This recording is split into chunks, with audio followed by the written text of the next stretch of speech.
Hello friends, welcome back to our channel. നമ്മൾ ഇന്ന് കാണാൻ പോകുന്നത് ഈശ എന്ന തെലുങ്ക് മൂവിയാണ്. മൂവിയിലേക്ക് കിടക്കുന്നതിന് മുമ്പ് എല്ലാവരും നമ്മുടെ വീഡിയോ ഒന്ന് ലൈക്ക് ചെയ്ത് സപ്പോർട്ട് ചെയ്യാൻ മറക്കണ്ട. മൂവിയുടെ തുടക്കത്തിൽ തന്നെ കാണിക്കുന്നത് നയന, അപർണ, വിനയ്, കല്യാൺ എന്ന് പറയുന്ന 4 സുഹൃത്തുക്കളെയാണ്. കുട്ടിക്കാലത്ത് ഈ പ്രേതങ്ങളെ പറ്റിയൊക്കെ അവർ സംസാരിച്ചുകൊണ്ട് നടക്കുകയായിരുന്നു. പ്രേതങ്ങൾ യഥാർത്ഥത്തിൽ ഉണ്ടോ ഇല്ലയോ എന്നൊക്കെ. പിന്നീട് കാണിക്കുന്നത് അവർ വളർന്നു വലുതായ ശേഷമുള്ള കഥയാണ്. നയനയുടെ വീട്ടിലെ ജോലിക്കാരിയുടെ മകളാകട്ടെ ഉറക്കത്തിൽ എഴുന്നേറ്റ് അടുത്തുള്ള ശവപ്പറമ്പിലേക്ക് പോവുകയും ഏതെങ്കിലും കല്ലറയിൽ പോയി കിടക്കുകയും ചെയ്യും. ഇതെന്തോ പ്രേതബാധയാണെന്ന് പറഞ്ഞിട്ട് ആ കുട്ടിയുടെ അമ്മയും വീട്ടുകാരും ചേർന്ന് ആ കുട്ടി ഒരു സ്വാമിയുടെ അടുത്ത് കൊണ്ടുപോയി ബാധ ഒഴിപ്പിക്കാനെന്നുള്ള വ്യാജേന ആ കുട്ടി അയാൾ ഒരുപാട് അടിക്കുന്നു. അയാളുടെ ആ ക്രൂരമർദ്ദനത്തില് ആ കുട്ടി മരിക്കുകയും ചെയ്തു. ഇതെല്ലാം കണ്ട നയനയ്ക്കും കൂട്ടർക്കും സങ്കടം വരുന്നുണ്ട്. ഈ സ്വാമിമാരൊക്കെ കള്ളന്മാരാണെന്നും ഇവര് പറയുന്ന പോലെ ഇവിടെ ആത്മാക്കൾ ഇല്ല എന്നുമാണ് നയനയും കൂട്ടരും വിശ്വസിച്ചിരുന്നത്. നയനയുടെ വീട്ടിലെ ജോലിക്കാരുടെ മകൾക്ക് യഥാർത്ഥത്തിൽ സ്ലീപ്പ് വാക്കിംഗ് എന്ന് പറയുന്ന ഡിസോർഡർ ആയിരുന്നു. അതുകൊണ്ടാണ് കുട്ടി ഉറക്കത്തിൽ എഴുന്നേറ്റ് ആ ശവപ്പറമ്പിലേക്കൊക്കെ പോയത്. അല്ലാതെ അത് പ്രേതബാധയൊന്നും തന്നെ ആയിരുന്നില്ല. എന്താണെങ്കിലും ഇതുപോലുള്ള കള്ളസ്വാമിമാരെ തെളിവ് സഹിതം കൈയോടെ പിടിക്കണമെന്ന് നയനയും കൂട്ടരും തീരുമാനിച്ചു. അങ്ങനെ ഇവർ ഈ സ്വാമിയുടെ താവളത്തിൽ പോവുകയും അവിടെ നടക്കുന്ന കാര്യങ്ങളെല്ലാം തന്നെ ഫോണിൽ ഷൂട്ട് ചെയ്യുകയും ചെയ്യുന്നു. ശരിക്കും ആ സ്വാമി ഒരു കള്ളനായിരുന്നു. പല മാനസിക പ്രശ്നങ്ങളുമായിട്ട് വരുന്ന കുട്ടികളെ പോലും ഇത് ബാധയാണെന്ന് പറഞ്ഞ് പൂജയും മറ്റും നടത്തി അവരുടെ മാതാപിതാക്കളുടെ കയ്യിൽ നിന്ന് അയാൾ കാശ് വാങ്ങിയായിരുന്നു. അയാൾക്ക് അവിടെ കുറെ അനുയായികളുണ്ട്. ഈ ബാധ കയറി എന്നൊക്കെ പറഞ്ഞു വരുന്ന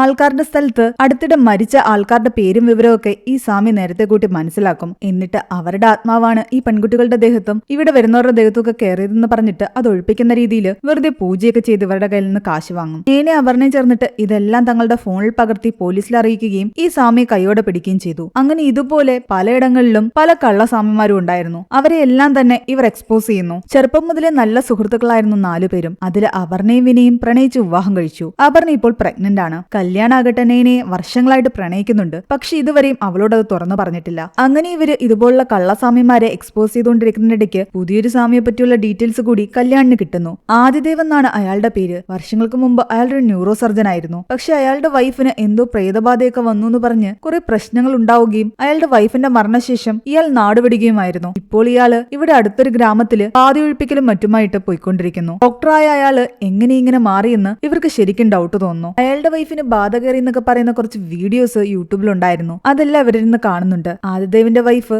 ബാധ കയറിയ പോലെ കിടന്ന് ബഹളം ഉണ്ടാക്കുന്നതും സ്വയം തന്റെ നാവ് മുറിച്ച് കളയുന്നതുമൊക്കെയായിരുന്നു ആ വീഡിയോയിലുണ്ടായിരുന്നത്. എന്താണെങ്കിലും ഇയാളെ കുറിച്ച് കൂടുതൽ ഡീറ്റെയിൽസ് എടുത്ത് ആ ഗ്രാമത്തിലേക്ക് പോയി ഇയാളെയും മറ്റുള്ളവരുടെ മുന്നിൽ എക്സ്പോസ് ചെയ്യാനായിരുന്നു ഇവരുടെ തീരുമാനം. ആ വീഡിയോ ഒക്കെ കണ്ടപ്പോൾ തന്നെ അപർണയ്ക്ക് എന്തൊക്കെയോ പേടി തോന്നിയിരുന്നു. അത് കാരണം അവൾക്ക് പോകാൻ വലിയ താല്പര്യം ഉണ്ടായിരുന്നില്ല. എന്നാൽ ഒരു പ്രശ്നം ഉണ്ടാകില്ല എന്ന് പറഞ്ഞിട്ട് ബാക്കി എല്ലാവരും അവളെയും കൂടെ കൂട്ടിക്കൊണ്ടുപോയി. ആ സമയം തന്നെ ഇവര് പോകുന്ന ആ ഗ്രാമത്തിനടുത്തുള്ള 2 ഫാമിലിയെ നമ്മളെ കാണിക്കുന്നുണ്ട്. ഒരു ഫാമിലി ആകട്ടെ പുണ്യവതി എന്ന് പറയുന്ന ഒരു സ്ത്രീയും അവരുടെ ഹസ്ബൻഡും മകനും അടങ്ങുന്നതായിരുന്നു. അവരൊരു കല്യാണത്തിന് പോകാൻ വേണ്ടിയിട്ട് ബൈക്കിൽ കയറി കാര്യമൊക്കെ പറഞ്ഞ് സന്തോഷത്തോടു കൂടി അവിടെ നിന്ന് യാത്ര തിരിക്കുകയാണ്. മറ്റൊരിടത്ത് തന്റെ മകളുടെ ശരീരത്തിൽ കൂടിയ ബാധ എങ്ങനെയെങ്കിലും ഒഴിഞ്ഞു പോകണേ എന്ന് ദൈവത്തിനോട് പ്രാർത്ഥിക്കുന്ന ഒരാളും. തന്റെ മകളെയും കൊണ്ട് അയാളും ആദിദേവിന്റെ ബാധ ഒഴിപ്പിക്കുന്ന സ്ഥലത്തേക്ക് പോകാൻ ഇറങ്ങി തിരിച്ചു. ആ സമയം ആദിദേവിനെ തേടി വന്നുകൊണ്ടിരുന്ന നയനയും കൂട്ടരും ആകട്ടെ പരസ്പരം സംസാരിക്കുകയും കളിച്ചും ചിരിച്ചും ബഹളം ഉണ്ടാക്കി വണ്ടി ഓടിച്ചു വരികയായിരുന്നു. അതുപോലെ തന്നെ അശ്രദ്ധയോടുകൂടി വണ്ടി ഓടിച്ചു വരികയായിരുന്നു പുണ്യവതിയുടെ ഫാമിലിയും. ഒരു വളവിൽ വെച്ചിട്ട് ഈ 2 വണ്ടിയും കൂട്ടിയിടിക്കേണ്ടതായിരുന്നു. പെട്ടെന്ന് രക്ഷപ്പെടാൻ വേണ്ടിയിട്ട് 2 വണ്ടിയും ഓരോ ദിശയിലേക്ക് മാറ്റി.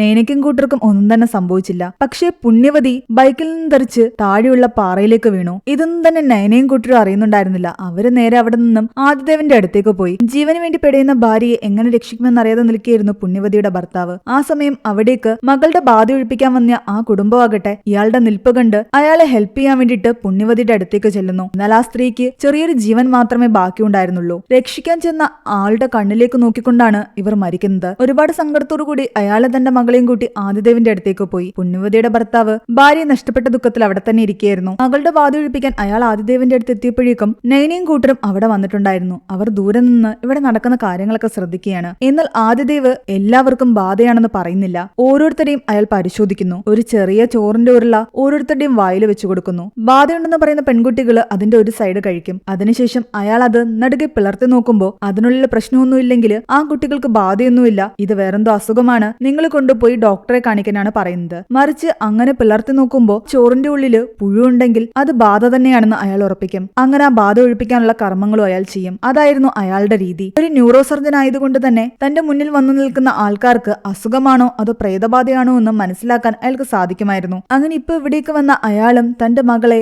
ആദിദേവിനെ കാണിക്കുന്നു. ആ കുട്ടിക്ക് ബാധയൊന്നുമില്ല, ഇത് അസുഖമാണെന്ന് ആദിദേവ് പറയുന്നു. അത് കേട്ടപ്പോഴേ അയാൾക്ക് കുറച്ച് സമാധാനമായത്. ഹോസ്പിറ്റലിലേക്ക് കൊണ്ടുപോകാമെന്ന് പറഞ്ഞിട്ട് തന്റെ മകളെയും കൂട്ടി അയാൾ തിരിച്ചിറങ്ങാൻ നേരത്താണ് നയനയും കൂട്ടരും അവിടെ നിൽക്കുന്നത് കണ്ടത്. അയാൾ ആകെ ദേഷ്യത്തോടു കൂടി അവരുടെ അടുത്തേക്ക് ഓടിയെടുക്കുന്നു. ഇത് കണ്ട് നയനയും കൂട്ടരും നന്നായിട്ട് പേടിച്ചു. പക്ഷെ അപ്പോഴേക്കും ആദിദേവ് വന്ന് അയാളെ പിടിക്കുകയും നേനയും കൂട്ടരെയും രക്ഷിക്കുകയും ചെയ്തു. നേനയെ കേട്ട അയാളോട് ചോദിക്കുന്നുണ്ട്, ഇത്രയും വിദ്യാഭ്യാസം ഉണ്ടായിട്ടും നിങ്ങൾ എന്തിനാണ് ഈ കള്ളത്തരങ്ങൾ കാണിക്കുന്നതെന്ന്. എന്നാൽ ആദിദേവ് പറയുന്നുണ്ട്, ഞാനിവിടെ കള്ളത്തരങ്ങളൊന്നും കാണിക്കുന്നില്ല. ആത്മാക്കളുണ്ട് എന്നുള്ള കാര്യത്തില് നിങ്ങൾക്കൊരു സംശയം വേണ്ട. ഇവിടെ ആത്മാക്കളുണ്ട്. പക്ഷെ അതിനെ ഏത് രീതിയിൽ കൈകാര്യം ചെയ്യണമെന്ന് വിദ്യാഭ്യാസമുള്ള ഒരാൾക്ക് നന്നായിട്ട് മനസ്സിലാകൂ. ഇവിടെ വരുന്ന എല്ലാ ആൾക്കാർക്കും ബാധ കൂടിയതല്ല. അത് ശരിയായ രീതിയിൽ കണ്ടെത്തി ബാധയാണെങ്കിൽ അതിനെ ആ രീതിയിൽ ഒഴിപ്പിക്കുകയും അസുഖമാണെങ്കിൽ അതിനെ ആ രീതിയിൽ ചികിത്സിക്കുകയും ചെയ്യണം. അതിനു വേണ്ടിയിട്ടാണ് ഞാൻ എന്റെ രണ്ടറിവുകളും ഇതിൽ ഉപയോഗിക്കുന്നത്. പക്ഷെ നേനയ്ക്ക് അത് വിശ്വസിക്കാൻ പറ്റുന്നുണ്ടായിരുന്നില്ല. അവൾ ആത്മാക്കളുണ്ടെന്ന് ഒരു രീതിയിലും അംഗീകരിക്കുന്നില്ലായിരുന്നു. ഇവർക്ക് ഈ കാര്യങ്ങൾ മനസ്സിലാക്കി കൊടുക്കാൻ വേണ്ടിയിട്ട് ആദിദേവ് അവിടെ ഒഴിഞ്ഞുകിടക്കുന്ന ഒരു വീട്ടിലേക്ക് ഇവരെ കൊണ്ടുപോകുന്നു. മനുഷ്യൻ ഈ ഭൂമിയിൽ മരിച്ചു കഴിഞ്ഞാൽ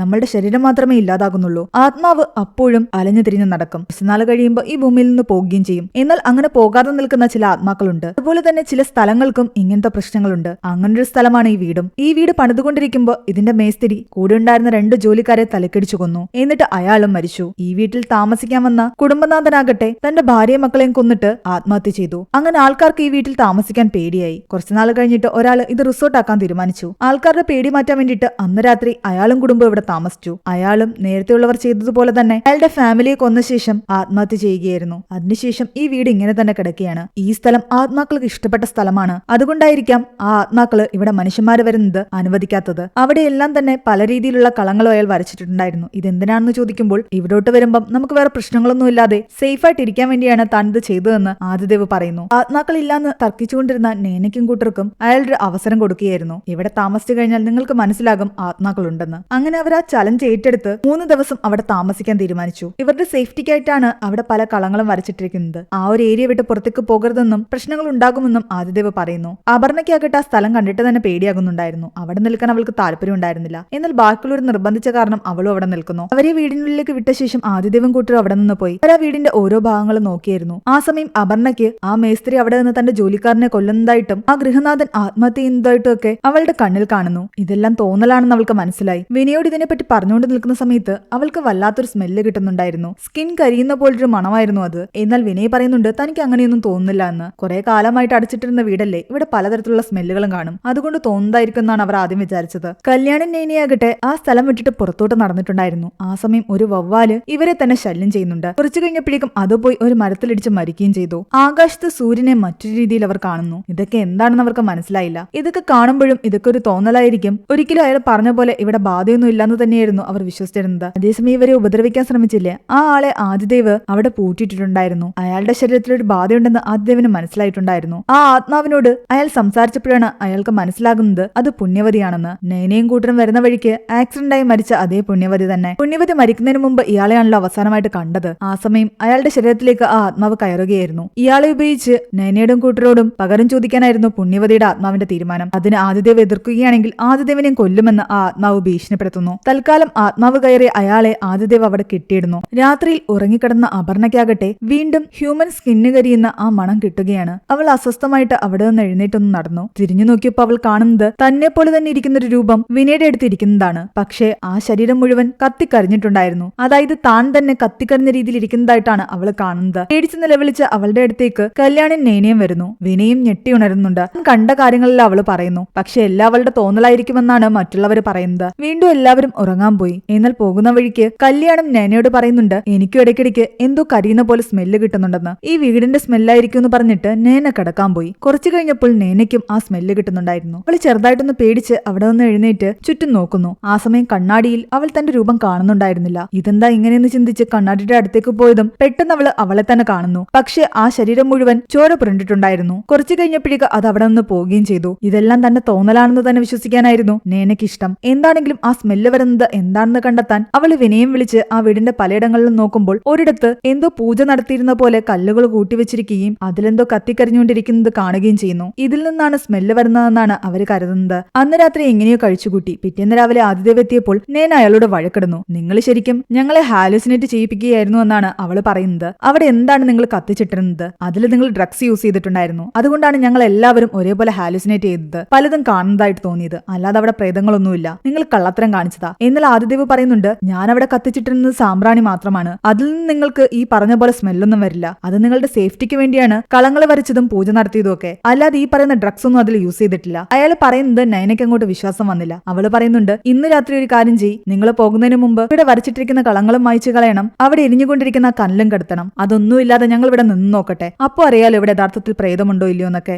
അത് അപകടമാണെന്ന് ആദിദേവൻ അറിയാം. പക്ഷെ ഇവരോട് എത്ര പറഞ്ഞിട്ടും അവര് കേൾക്കുന്നില്ല. അവര് പറഞ്ഞ പോലെ തന്നെ ആ സാധനങ്ങളെല്ലാം അവിടെ നിന്ന് മാറ്റി. ആ സമയം തന്നെ ആദിദേവ് ഇവിടെ കെട്ടിയിട്ടിരുന്ന പുണ്യവതിയുടെ ആത്മാവ് കെട്ടഴിച്ച് പുറത്തു കിടക്കുന്നതായിട്ടും കാണിക്കുന്നുണ്ട്. അന്ന് നെയ്നയും കൂട്ടരും പുറത്തേക്ക് നടക്കാനിറങ്ങിയപ്പോൾ അപർണയാകട്ടെ വീണ്ടും ആകാശത്ത് ആ സൂര്യനെ കാണുന്നു. അവൾ അങ്ങനെ നിൽക്കുന്ന കണ്ട് കൂട്ടുകാർ കാര്യം ചോദിക്കുന്നുണ്ട്. എന്നാൽ മറ്റാർക്കോ അന്നേരം കാണുന്നുണ്ടായിരുന്നില്ല. എല്ലാം അവളുടെ തോന്നലാണെന്ന് അവർ പറയുന്നു. ആ സമയം ഇവിടെ കുറെ ആടുകളുണ്ടായിരുന്നു. ഒരു ആട്ടിൻകുട്ടിയെ കണ്ടിട്ട് നെയ്ന പോയി അതിനൊരു ഉമ്മ കൊടുക്കുന്നു. എന്നാൽ ആ ആട്ടിൻകുട്ടി അവിടെ നിന്നും കുതറിയോടി താഴെയുള്ള പാറയിലേക്ക് ചാടി സ്വയം ആത്മഹത്യ ചെയ്യുകയായിരുന്നു. അത് കണ്ട് ശരിക്കും എല്ലാവരും പേടിച്ചു. അപർണയ്ക്ക് ആ കാഴ്ച കണ്ട് സഹിക്കാനാകാതെ അവൾ അവിടെ നിന്നും ദൂരേക്ക് ഓടിപ്പോയി. നെയ്നയും കല്യാണം അവളുടെ പിറകെ പോയി. വിനയ് മാത്രം അവിടെ നിൽക്കുകയായിരുന്നു. അവൻ ഒന്നുകൂടി പോയി ആ ആടിനെ നോക്കുന്നു. തിരിഞ്ഞവിടെ നിന്നും അപർണയുടെ അടുത്തേക്ക് പോകാൻ തുടങ്ങിയതും ചുറ്റും കുറെ നായ്ക്കൾ വരുന്നു. ആ നായ്ക്കൾ അവനെ ആക്രമിക്കാൻ അവന്റെ അടുത്തേക്ക് വരികയായിരുന്നു. അവൻ പിന്നിലേക്ക് നടന്നു പോകുന്നു. കുറച്ചുകൂടി അടികൾ വെച്ചു കഴിഞ്ഞാൽ അവൻ താഴേക്ക് വീഴും. ആ ആടിന് സംഭവിച്ചതായിരിക്കും അവന് സംഭവിക്കുന്നത്. പക്ഷെ നായ്ക്കൾ പോകാൻ കൂട്ടാക്കുന്നില്ല. കൂട്ടുകാർ കുറച്ച് ദൂരെ എത്തിയിരിക്കുന്നു. അവരെ വിളിക്കാനും വയ്യ. പെട്ടെന്ന് നായി അടുത്തേക്ക് വന്നതും അവൻ ബാക്കിലേക്ക് കാലെടുത്ത് വെക്കുന്നതും വീഴുന്നതായിട്ടാണ് കാണിക്കുന്നത്. അതേസമയം പുണ്യവതിയുടെ ആത്മാവാകട്ടെ തന്റെ വീട്ടിലെത്തി തന്റെ ദുഃഖിച്ചിരിക്കുന്ന ഭർത്താവിനെയും കുടുംബത്തിനെയും കാണുന്നു. അറിഞ്ഞുകൊണ്ടിരിക്കുന്ന തന്റെ മകനെ എടുത്തുകൊണ്ട് ഞാൻ മോന്റെ അമ്മയാണെന്ന് പറഞ്ഞ് കരയുന്നുണ്ട്. മറ്റുള്ളവരെ നോക്കുമ്പോൾ ഏതോ ഭ്രാന്തനെ പോലെയാണ് തോന്നുന്നത്. അത് കാരണം എല്ലാവരും അയാളെ അവിടെ നിന്ന് അടിച്ചോടിച്ചു. മലമുകളിൽ നിന്നും വീഴുന്നതായിട്ട് കാണിച്ച വിനയാകട്ടെ കുറച്ചു കഴിയുമ്പോൾ വീട്ടിലേക്ക് തിരിച്ചെത്തുന്നുണ്ട്. അപർണ അവനെ വഴക്ക് പറയുന്നു. ഇത്രയും നേരം എവിടെയായിരുന്നു എന്ന് ചോദിച്ചിട്ട്. എനിക്കിനി ഇവിടെ ഒരു ദിവസം പോലും നിൽക്കാൻ വയ്യ, ഇവിടെ നിന്ന് പോകണം, നമ്മുടെ കുഞ്ഞും ഇവിടെ സേഫ് അല്ല. എന്നാൽ ബാക്കിയുള്ളവർ പറയുന്നുണ്ട് ഇന്ന് രാത്രിയും കൂടെ നമ്മൾ ഇവിടെ നിന്ന് കഴിഞ്ഞാൽ ആ സ്വാമി പറയുന്നത് കള്ളമാണെന്ന് നമുക്ക് സ്ഥാപിക്കാം. അല്ലെങ്കിൽ നമ്മൾ ഇവിടെ നിന്ന് പോയി കഴിഞ്ഞാൽ അയാൾ പറയും അയാൾ ജയിച്ചു എന്നും ഇവിടെ പ്രേതബാധയുണ്ടെന്നും. എന്നാൽ അവർ പറയുന്നതൊന്നും കേട്ട് അവിടെ നിൽക്കാൻ അപർണ കൂട്ടാക്കിയില്ല. അവള് വാതിൽ തുറക്കാൻ തുടങ്ങിയിരുന്നു. പെട്ടെന്ന് എന്തോ ഒരു ശക്തി അവളെ പിന്നിലേക്ക് തള്ളിയിടുന്നു. കണ്ട് എല്ലാവരും ഒന്ന് പേടിച്ചു. കുറച്ചു കഴിഞ്ഞപ്പോൾ പുണ്യവതിയുടെ ആത്മാവ് കയറിയ അയാളാകട്ടെ ഇവരെ ആക്രമിക്കാൻ വേണ്ടി അവിടെ ഓടിയെടുത്തു. പേടിച്ചുപോയ അവര് പല വഴിക്ക് ഓടാൻ തുടങ്ങി. അയാളാകട്ടെ ഇവരെ പിന്തുടരുകയായിരുന്നു. പെട്ടെന്ന് അവിടേക്ക് ആദിദേവ് വരികയും ഇവരെ രക്ഷിച്ചിട്ട് അയാളെ അവിടെ നിന്നും പിടിച്ചുകൊണ്ട് പോവുകയും ചെയ്തു. ശരിക്കും അയാളുടെ ശരീരത്തിൽ കയറിയിരിക്കുന്നത് ആരാണെന്ന് ആദിദേവ് അവരോട് പറയുന്നു. നിങ്ങൾ വരുന്ന വഴിക്ക് നിങ്ങൾ കാരണം ആക്സിഡന്റ് ആയ പുണ്യവതിയാണ് ഇത്. ആ സ്ത്രീയുടെ ആത്മാവാണ് നിങ്ങളെ വേട്ടയാടിക്കൊണ്ടിരിക്കുന്നത്. എന്നാൽ ഇത് കേട്ടിട്ടും നൈന വിശ്വസിക്കുന്നില്ല. കാരണം അവൾ കണ്ടിട്ടുണ്ടായിരുന്നില്ല പുണ്യവതി മരിച്ചതൊന്നും തന്നെ. ആദിദേവ് വീണ്ടും കള്ളം പറയുകയാണെന്നും ഞങ്ങൾ കാരണം മരിച്ച സ്ത്രീയുടെ ആത്മാവാണെന്ന് പറഞ്ഞു കഴിഞ്ഞാൽ ഞങ്ങൾ വിശ്വസിക്കുമെന്നും പറഞ്ഞിട്ടല്ലേ അങ്ങനെയൊക്കെ പറയുന്നതെന്നുമാണ് അവൾ ചോദിക്കുന്നത്. ഞങ്ങളൊക്കെ വിദ്യാഭ്യാസമുള്ള ആൾക്കാരാണ്. നിങ്ങൾ ഈ കാണിക്കുന്ന കള്ളത്തരങ്ങളൊക്കെ മനസ്സിലാക്കാൻ എനിക്ക് പറ്റുന്നുണ്ട്. അതുകൊണ്ട് വേറെന്തെങ്കിലും ഐഡിയ ഉണ്ടെങ്കിൽ നിങ്ങൾ ചെയ്യാൻ പറഞ്ഞിട്ട് അയാളെ വെല്ലുവിളിച്ചുകൊണ്ട് അവൾ തന്റെ കൂട്ടുകാരെയും കൂട്ടി വീണ്ടും ആ വീട്ടിലേക്ക് പോകുന്നു. എന്നാൽ അവിടെ കിടന്നിട്ടും കല്യാണിന് ഉറക്കം വരുന്നുണ്ടായിരുന്നില്ല. അവൻ എന്തൊക്കെയോ ബഹളങ്ങൾ കേട്ടിട്ട് പുറത്തേക്ക് ഇറങ്ങുന്നു. ആ സമയം അവൻ കാണുന്നത് തലയില്ലാത്തൊരു സ്ത്രീയും 2 കുട്ടികളും നിൽക്കുന്നതാണ്. പേടിച്ചുപോയി അവൻ അവിടെ നിന്ന് ഓടാൻ നേരത്തെ കാണുന്നത് 2 ചന്ദ്രനെയായിരുന്നു. അതിലൊന്ന് വല്ലാതെ ചുവപ്പ് നിറത്തിലുള്ളതായിരുന്നു. എല്ലാം തന്നെ തോന്നലായിരിക്കുമെന്ന് അവൻ വിശ്വസിച്ചു. ആ സമയം ആദിദേവാകട്ടെ റെയിൽവേ ട്രാക്കിൽ മരിച്ചു കിടക്കുന്ന ഒരു സ്ത്രീയുടെയും 2 കുട്ടികളുടെയും ശരീരം കാണാൻ പോകുന്നതാണ് കാണിക്കുന്നത്. അവരുടെ ആത്മാവിനെയായിരുന്നു കല്യാൺ കുറച്ചു മുമ്പ് കണ്ടതും. പിന്നീട് കാണിക്കുന്നത് പിറ്റേന്ന് രാവിലെ ആദിദേവ് ചെറിയ 4 കുഴികളെടുത്തിട്ട് അതിൽ 4 പാവകൾ വെച്ചിരിക്കുന്നതാണ്. അതിൽ 4ലും ഓരോ ആൾക്കാരുമായിട്ട് ബന്ധപ്പെട്ടിരിക്കുന്ന ഓരോ സാധനങ്ങൾ അയാൾ ഇടുന്നുണ്ട്. ആ സമയം ഇവിടെ വീട്ടിൽ ഉറക്കമുണർന്ന വിനയാകട്ടെ എന്തോ ഒരു രൂപത്തെ കണ്ട് വല്ലാതെ പേടിക്കുന്നു. അവൻ ആ രൂപത്തിന്റെ പിറകെ പോയി. പക്ഷെ അവിടെയെങ്ങും ഒന്നിനെയും കണ്ടില്ല. കുറച്ചു കഴിഞ്ഞപ്പോൾ അവൻ വന്ന് കല്യാണിനോട് പറയുന്നുണ്ട് നീ ഇതുവരെ നിന്റെ ഇഷ്ടം നൈനയോട് തുറന്നു പറഞ്ഞില്ലല്ലോ, അതുകൊണ്ട് ഇനിയെങ്കിലും പോയി തുറന്നു പറയാൻ. അങ്ങനെ അവൻ നൈനയെടുത്ത് സംസാരിക്കാൻ പോയതായിരുന്നു. അപർണ അപ്പോഴും ഉറങ്ങുകയാണ്. പെട്ടെന്ന് അവളുടെ അടുത്ത് വിനയ് വന്നിരിക്കുന്നതായിട്ട് അവൾക്ക് തോന്നുന്നു. കണ്ണു തുറന്നപ്പോൾ അവിടെ ആരുമില്ല. വിനയത്തിരിക്ക് അവൾ ആ വീടിന്റെ പല ഭാഗത്തേക്കും പോയി. ഒരിടത്ത് ചെന്ന് നോക്കുമ്പോൾ കാണുന്നത് വിനയ് തറയിൽ കിടക്കുന്നതാണ്. എന്തു പറ്റിയെന്ന് ചോദിച്ചുകൊണ്ട് അവൾ അടുത്തേക്ക് ചെന്നതും വിനയ് ആരോ അവിടെ നിന്നും വലിച്ചെടുത്തുകൊണ്ട് പോകുന്നതായിട്ടാണ് അവൾക്ക് തോന്നുന്നത്. ഇത് കണ്ട് അവൾ നിലവിളിക്കുന്നു. ആ സമയം കല്യാണാകട്ടെ നൈനയോട് തന്റെ ഇഷ്ടം തുറന്നു പറയാൻ തുടങ്ങിയായിരുന്നു. ഇവളുടെ നിലവിളി കേട്ടിട്ട് അവൻ നൈനയും കൂട്ടി അവിടേക്ക് ചെല്ലുന്നു. വിനയ്ക്ക് സംഭവിച്ച കാര്യം അപർണ പറഞ്ഞെങ്കിലും കല്യാണിന് വിശ്വസിക്കാനേ പറ്റിയില്ല. വിനയെ വലിച്ചെടുത്തുകൊണ്ട് പോയെന്ന് പറഞ്ഞ ആ റൂമിലേക്ക് അവൻ കയറി നോക്കുമ്പോൾ അവിടെ ഒന്നിനെയും കാണുന്നില്ല. തിരിഞ്ഞു നോക്കിയതും അപർണയുടെ ബാക്കിലായിട്ട് രൂപം നിൽക്കുന്നത് അവൻ കാണുന്നു. പേടിച്ചുപോയ അവനാകട്ടെ അവിടെ നിന്നും നൈനയും വിളിച്ചുകൊണ്ട് ദൂരേക്ക് ഓടുകയാണ്. അപർണയ്ക്കും വിനയ്ക്കും എന്ത് സംഭവിച്ചെന്ന് അവൾ ചോദിച്ചപ്പോൾ അവിടെ വേറെന്തോ ഉണ്ടെന്നാണ് കല്യാൺ പറയുന്നത്. ഇവിടെ നിൽക്കേണ്ട, നമുക്ക് രക്ഷപ്പെടാമെന്ന് പറഞ്ഞിട്ട് കല്യാൺ അവളെയും വിളിച്ചുകൊണ്ട് ഓടുകയായിരുന്നു. എന്നാൽ നൈന ഇതൊന്നും നേരിട്ട് കാണാഞ്ഞതുകൊണ്ട് അവൾക്കതിൽ വിശ്വാസം തോന്നുന്നില്ല. ഇത് നിന്റെ തോന്നലായിരിക്കും, അയാൾ വീണ്ടും നമ്മളെ ഹാലുസിനേറ്റ് ചെയ്യുകയാണെന്ന് അവൾ പറയുമ്പോഴും കല്യാൺ പറയുന്നുണ്ട് ഇത് തോന്നലല്ല, അവിടെ എന്തോ ഉണ്ടെന്ന്. അങ്ങനെ ഓടി ഓടി അവരെത്തുന്നത് ഒരു പാറയുടെ മുകളിലാണ്. അതിന്റെ താഴെ നിറയെ വെള്ളമായിരുന്നു. ഇനി അങ്ങോട്ട് പോകണ്ട എന്ന് കല്യാൺ പറഞ്ഞിട്ടും നൈന കേൾക്കുന്നില്ല. സ്വാമി കള്ളനാണെന്നും അയാളുടെ കള്ളത്തരം പിടിക്കണമെന്നും പറഞ്ഞിട്ട് അവൾ അവിടെ നിന്നും തിരിച്ചു പോകുന്നു.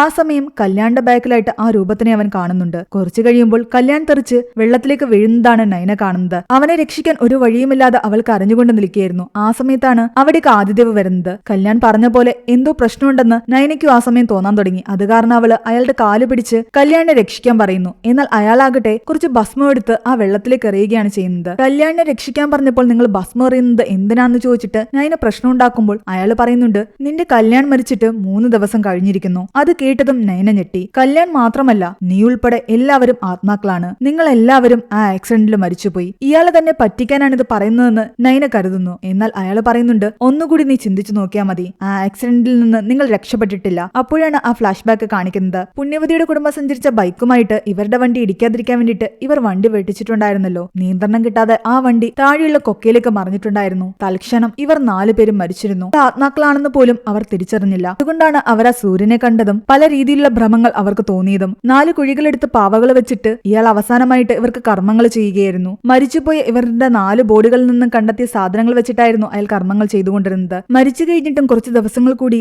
ആത്മാക്കൾ ചിലപ്പോൾ ഭൂമിയിൽ തുടരും. അത് നമുക്ക് ഇവിടെയുള്ള ബന്ധങ്ങൾ കൊണ്ടാണ്. പതിയെ പതിയെ ഓരോരുത്തരായിട്ട് ഈ ഭൂമിയിൽ നിന്ന് പോവുകയും ചെയ്തു. അപർണയ്ക്ക് സ്കിന്നു കരിഞ്ഞ മണം തോന്നിയതിന് കാരണം മറ്റൊന്നും ആയിരുന്നില്ല. ആക്സിഡന്റ് പറ്റി കത്തിക്കൊണ്ടിരുന്ന വണ്ടിയുടെ അടുത്തായിരുന്നു അവളും കിടന്നിരുന്നത്. ആ വണ്ടിയിൽ നിന്ന് ഒഴുകി വന്ന പെട്രോൾ കാരണം അവളുടെ ശരീരവും കത്തിയിട്ടുണ്ടായിരുന്നു. അതുകൊണ്ടാണ് സ്വയം കത്തിക്കറിഞ്ഞ രീതിയിൽ അവൾ തന്നെ കണ്ടത്. സത്യങ്ങൾ നയനയുടെ ആത്മാവിന് ആദിദേവ് മനസ്സിലാക്കി കൊടുക്കുകയായിരുന്നു. എല്ലാം മനസ്സിലായ അവളാകട്ടെ ആകെ തകർന്നുപോയി. തനിക്ക് ലോകത്തുനിന്ന് പോകുന്നതിന് മുമ്പ് തന്റെ ഫാമിലിയെ കാണണമെന്ന് അവൾ പറയുന്നു. അങ്ങനെ അയാൾ അവിടേക്ക് കൂട്ടിക്കൊണ്ടു പോകുമ്പോൾ അവൾ കാണുന്നത് അവളുടെ അവസാന കർമ്മങ്ങൾ ചെയ്യുന്ന അവളുടെ ഫാമിലിയാണ്. അവളുടെ ഫാമിലിക്ക് അവളെ കാണാൻ സാധിക്കില്ലായിരുന്നു. ഭൂമിയിൽ നിന്റെ ഈ ജീവിതം അവസാനിച്ചുവെന്നും നിന്റെ ആത്മാവിന് ഈ ഭൂമി വിട്ടുപോകാൻ സമയമായി എന്നും ആദിദേവ് പറയുന്നു. എന്നാൽ നയനയാകട്ടെ താൻ ഇവിടെ നിന്നും പോകുന്നില്ല എന്ന് പറഞ്ഞു നിൽക്കുകയായിരുന്നു. അത് കേട്ട് ആദിദേവ് അവളെ തിരിഞ്ഞു നോക്കുന്നു. ഇവിടെ നിന്ന് പോകാൻ ആഗ്രഹിക്കാത്ത ആത്മാക്കളാണ് ഇവിടെ പല പ്രശ്നങ്ങളും ഉണ്ടാക്കുന്നത്. അതുകൊണ്ട് ഈ കഥയ്ക്ക് ഒരു അവസാനമില്ല എന്ന് കാണിച്ചുകൊണ്ടാണ് ഈ ഒരു മൂവി അവസാനിപ്പിക്കുന്നത്. ഈ മൂവിയുടെ സ്റ്റോറി എങ്ങനെയുണ്ടായിരുന്നു നിങ്ങൾ താഴെ കമന്റ് ചെയ്യുക. എക്സ്പ്ലനേഷൻ ഇഷ്ടപ്പെട്ടെങ്കിൽ വീഡിയോ ലൈക്ക് ചെയ്യാനും നമ്മുടെ ചാനൽ സബ്സ്ക്രൈബ് ചെയ്യാനും മറക്കണ്ട.